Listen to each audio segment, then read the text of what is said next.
Welcome back to The Charge. My name is Matt Jenkins. Joining us live via Microsoft Teams in Atlanta, Georgia. She's a field producer and a graduate of Arkansas State University-Beebe, Miss Codi Moore, joining us here on the show. Codi, welcome to the show. It's also kind of cool to see you're our first virtual interview that we've done with this thing. Everybody else has been in studio, and I realize that you being in Atlanta right now, you can't make the trip to Beebe, just like in the split of a hat. Not in the split, but it's always easy to have the access, being able to do this anywhere. It's so convenient. That's awesome. Hey, so Codi is obviously joining the show, a former graduate of ASU-Beebe, a field producer who has done numerous shows throughout all the different platforms of live media. We'll dive more into kind of your professional career and things that you've done over the time, but I want to start first with your time here at ASU-Beebe. Kind of talk to us a little bit, kind of like your childhood and kind of what eventually led you to choosing ASU-Beebe as your place to call home for college. Well, I grew up in Hickory Plains, Arkansas, which, as anyone who lives in Beebe knows, it's just right down the road. I grew up on a fish farm, and honestly, the reason I chose ASU-Beebe is because at the time I wanted to still be able to live at home. It's expensive being a grown-up and going out and doing stuff. So being able to be 20 minutes down the road, still live at home, get my education before I know exactly what I'm going to do. It felt like a no-brainer. What was it, something kind of during your time at ASU when you figured out that you wanted to kind of go into production, live stuff, things like that, broadcasting? No, my intention when I started ASU-Beebe, I was going to be an elementary school teacher. Nice. Which is an extremely noble profession. And I do not think teachers get enough recognition, and they definitely don't get paid enough. And then at the time, this was 2006, so this was 20 years ago. At the time, there was an after-school program through Beebe Public Schools. And so I went and started working as a camp counselor. And I quickly realized kids are not my crowd. That's such the reaction for everybody that I wanted to be a teacher, and then you get that initial And start. then I was in a concentrated room of littles, and I was like, I don't think this is going to be for me. And so I didn't really know what I wanted to do. I just knew what I didn't want to do. I got my associates at ASU-Beebe, and I knew I was going to transfer to University of Central Arkansas in Conway. And I just remember getting the pamphlet of all the degrees and all the programs, and literally going and just crossing out everything I wasn't interested in. Right. And it was more or less a elimination of just being well, I think I might do this, or this might be good. So I had no idea I was going to be doing this line of work until about 10 years ago. So it's a surprise to me too, especially as someone from, teeny tiny Hickory Plains, where we have a gas station. And the men of farms and everything. And the men of it still shocks me to this day that this is what I get to do for a living. Yeah. Well, I was interested in this conversation, and Charlotte Hall put us in contact with each other, and obviously you love Charlotte half to death.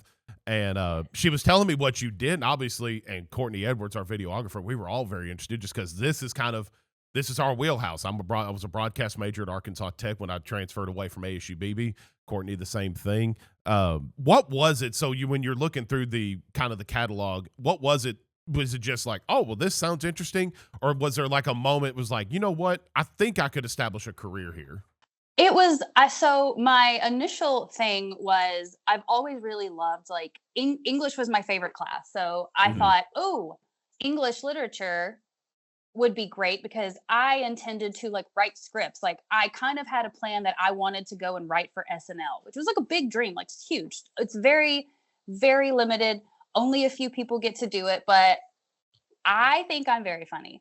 And I say that as in this line of work, I do spend a lot of time alone, especially when I'm traveling and X, Y, and Z. So I have the mindset of, if you don't enjoy your own company, how can you expect anyone else to?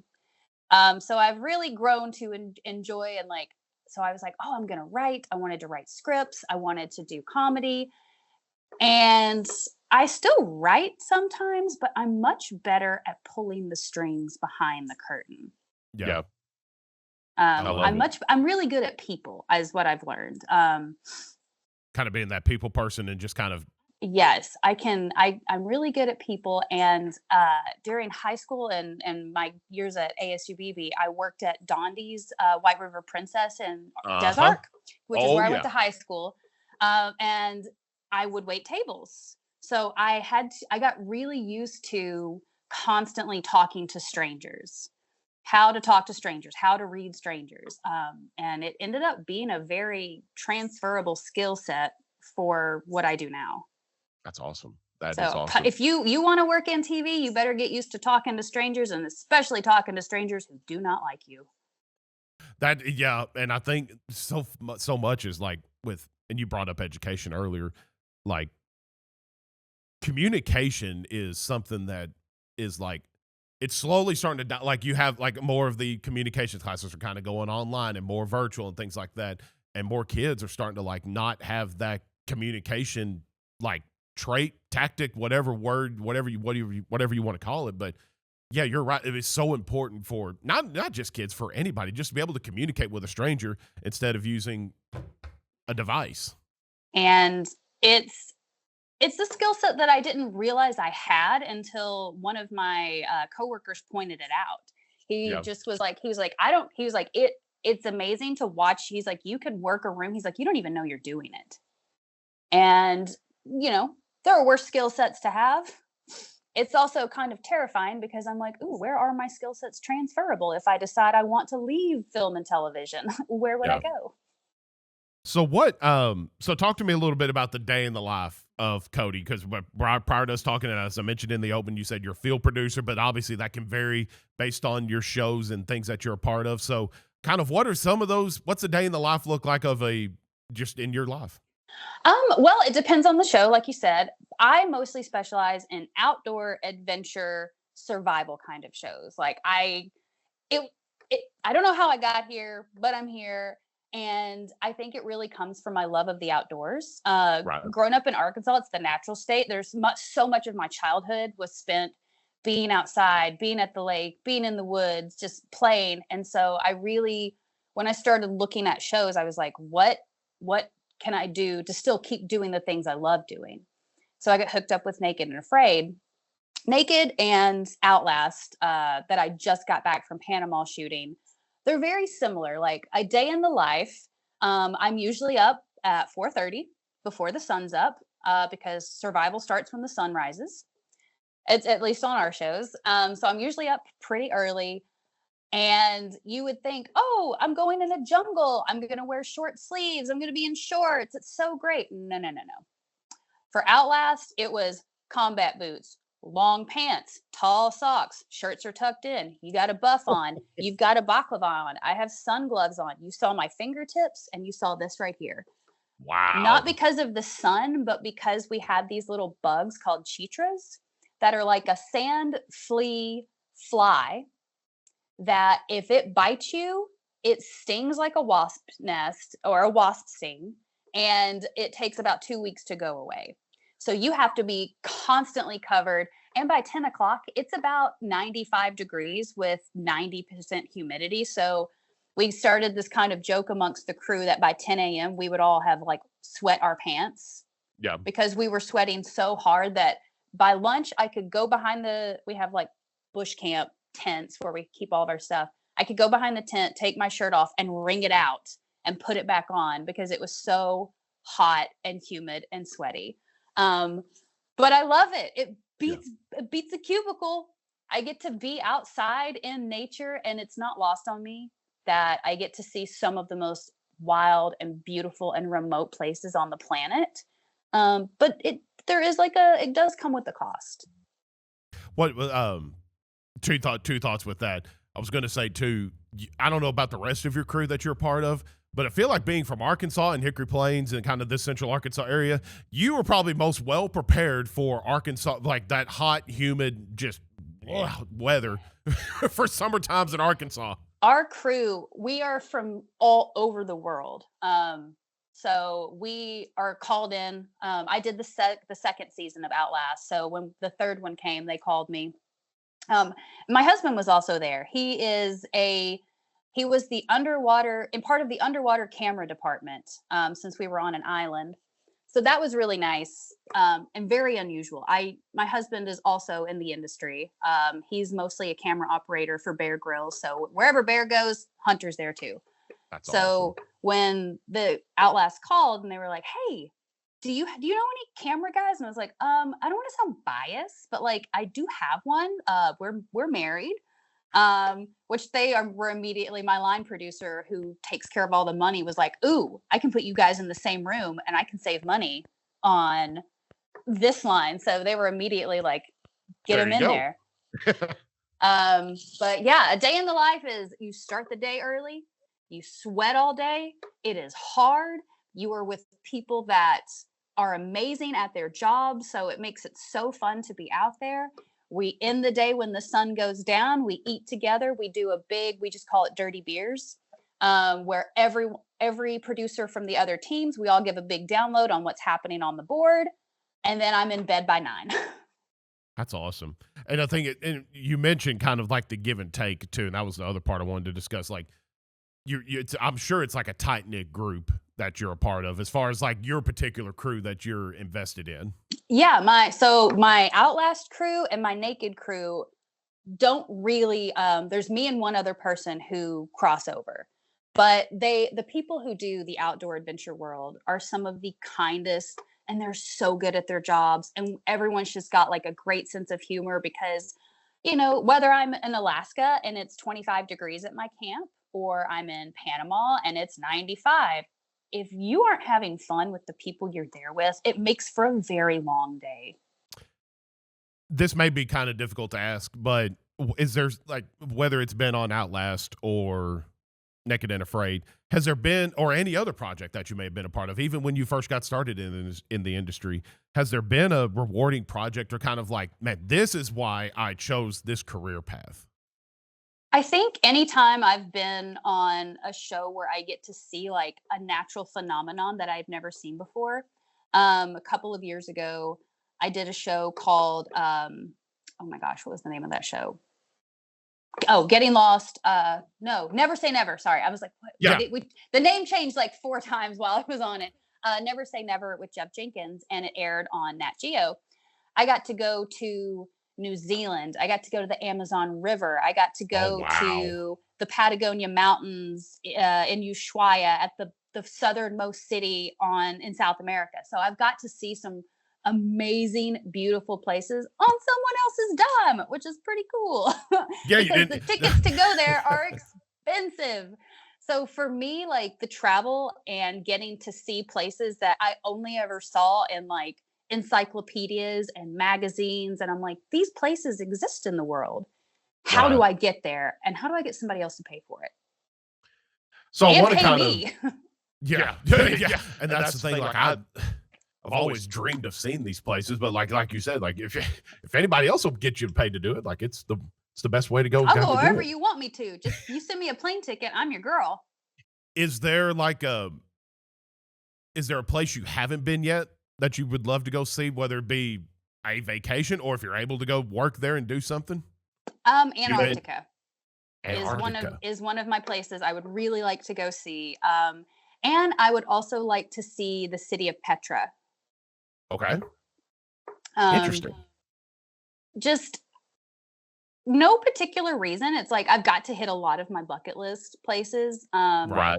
But it's like I don't ever get tired of seeing, even in the States. Like there's so many places in the US that I still haven't got to see yet. Still waiting to go see the Grand Canyon. Still waiting to go see Yellowstone. And these are way more accessible. Most of my work has somehow become more international than domestic in the last couple of years. You mentioned Saturday Night Live earlier, and maybe kind of like being like that was like the dream thing to do. Now that you're kind of well established in your career path, is there like a dream project that you'd want to do, like a dream show to be a part of? Is SNL the end goal? Like, is there what's Cody's like?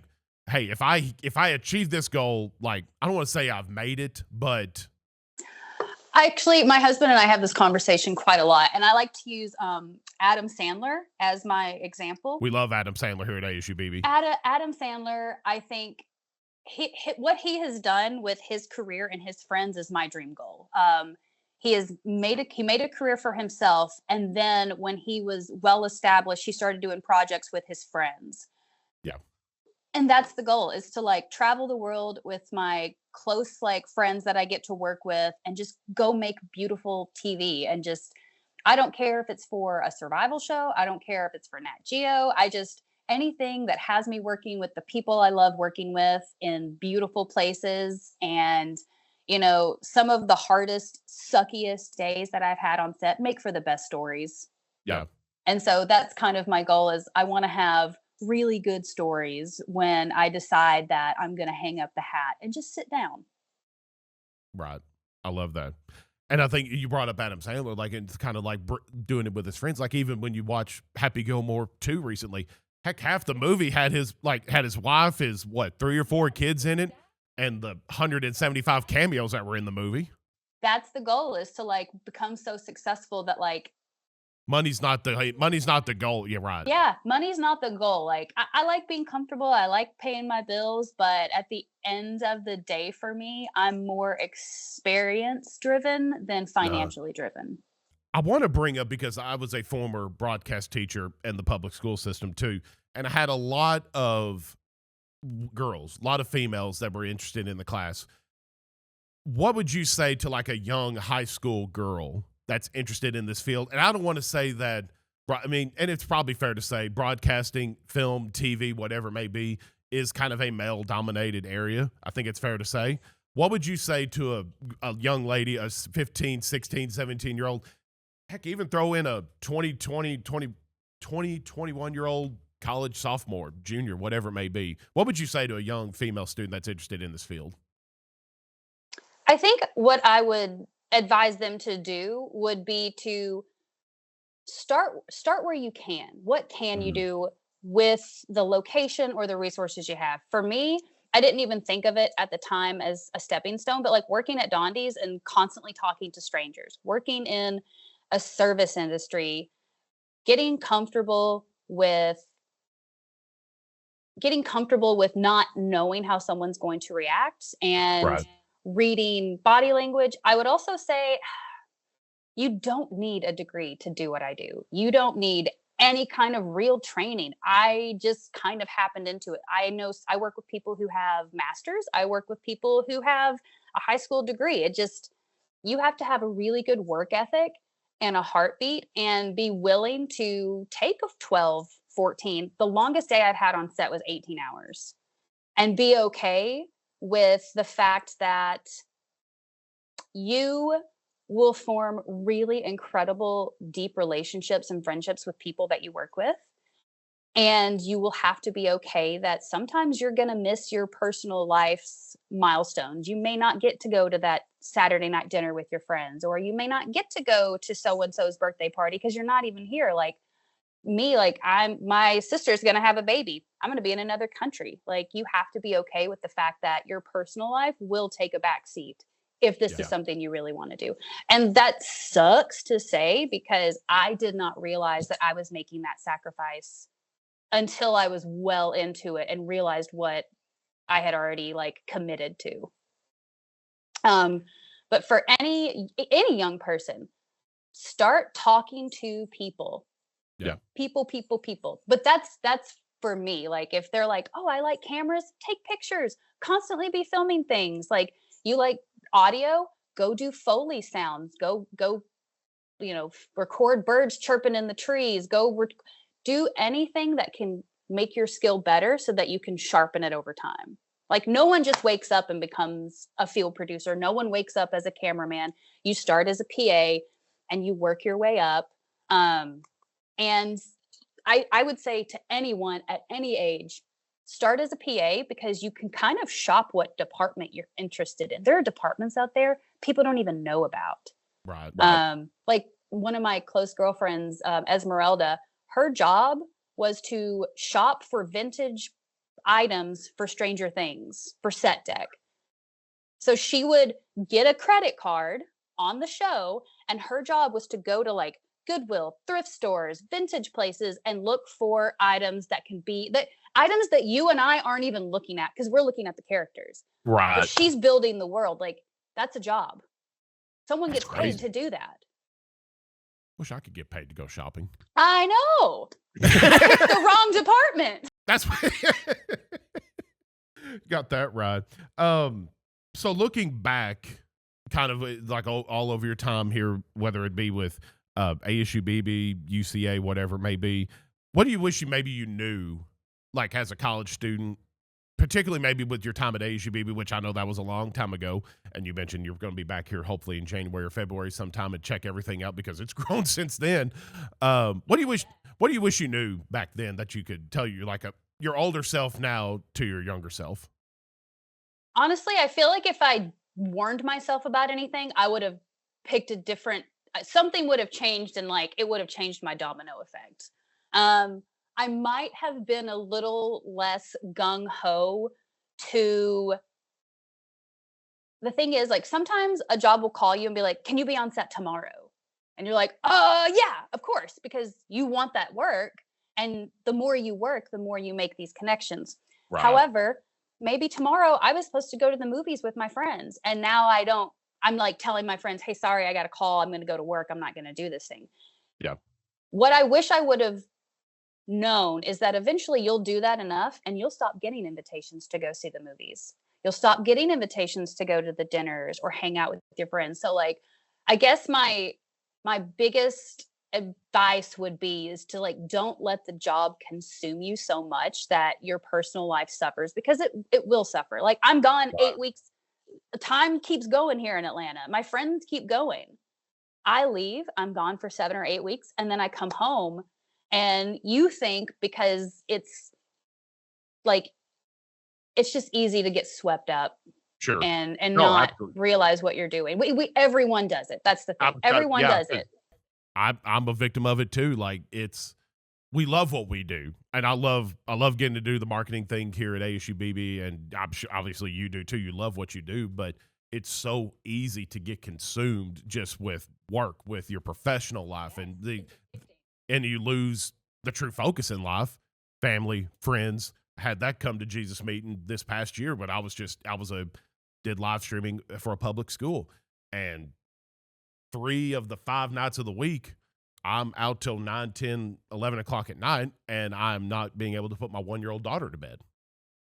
It's little things like that, which I understand. They're like, it's your profession. Like, you got to do what you got to do, but there's got to be that line drawn where you like, hey, it's professional time, but then come X time of the day, it's family time. But what you alluded to, I think is the most important, to like strike that balance of being, yes, this is my professional time to achieve my goals, but then on the flip side, not being able to just make it your whole life.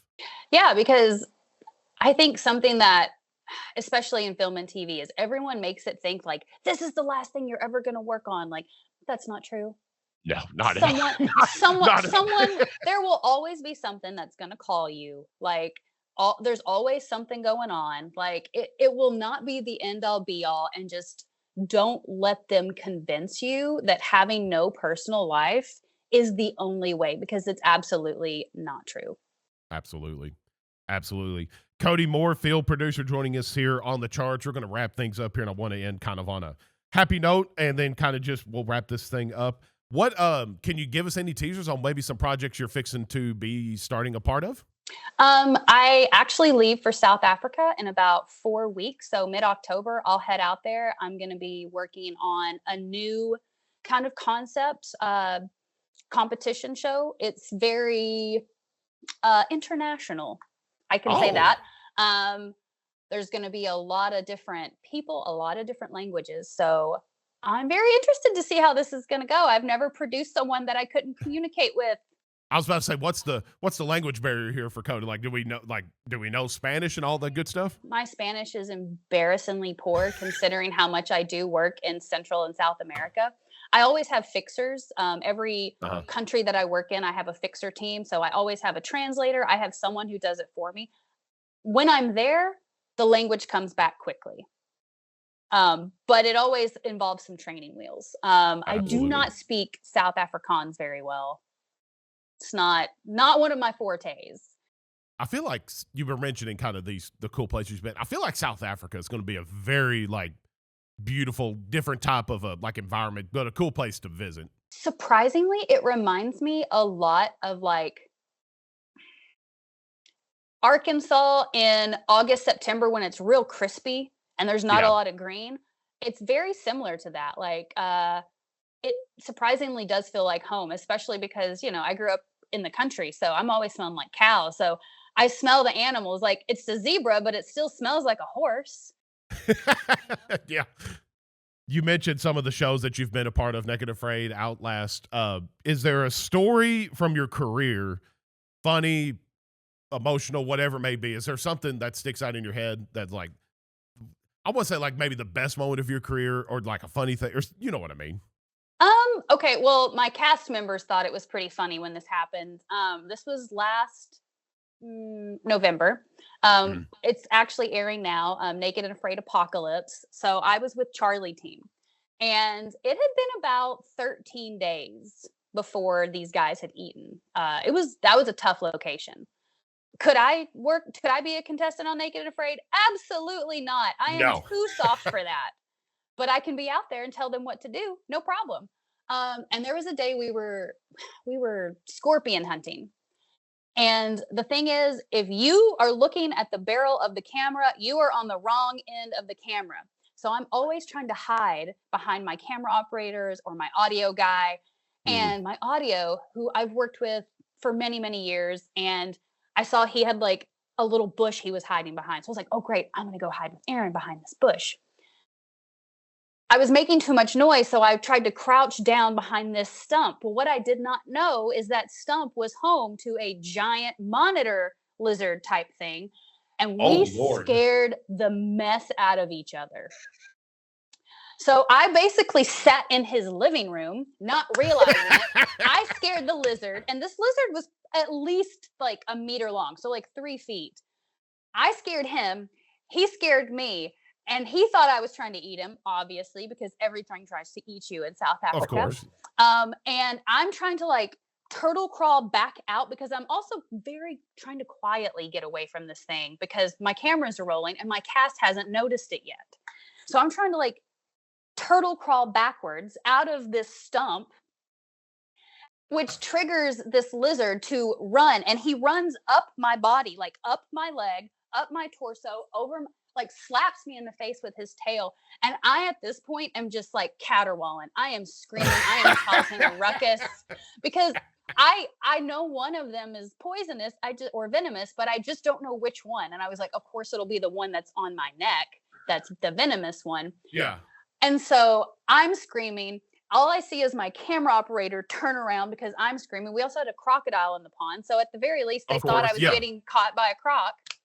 And then my cast members don't come check on me. They just see that dinner ran up my leg or ran up my body, jumped off my shoulder and took off. So they're like, are you good? Fine, cool. And then they go to buck naked men with spears bolting past me. And I'm just like, I had this moment of clarity of like, this is my job. This is my job is to control the chaos that I just started. And I had to tell them, I was like, you guys, I'm sorry, you can't actually eat that because it's endangered. So we're not allowed to eat endangered animals.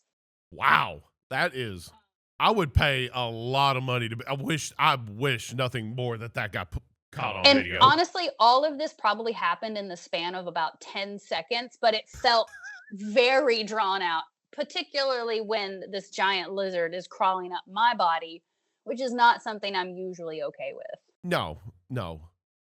Well, you just gave me nightmares for the night, so that's great. I appreciate that. No, oh lordy, I'm having trouble getting that mental image out of my mind of that lizard. No, I can still I can feel it. It's like when like you have a small cat trying to climb up your arm. Just imagine Right. with scales. Oh Lord, just made our video operator just get the shivers. Last couple here. Is there a dream like job or dream show that you would like to be a part of, whether it may be kind of in production or it's coming, or one that may be established as like, you know what, I would love to give a try at that? No project in particular, I have always said I would love to work on anything that like David Attenborough is narrating.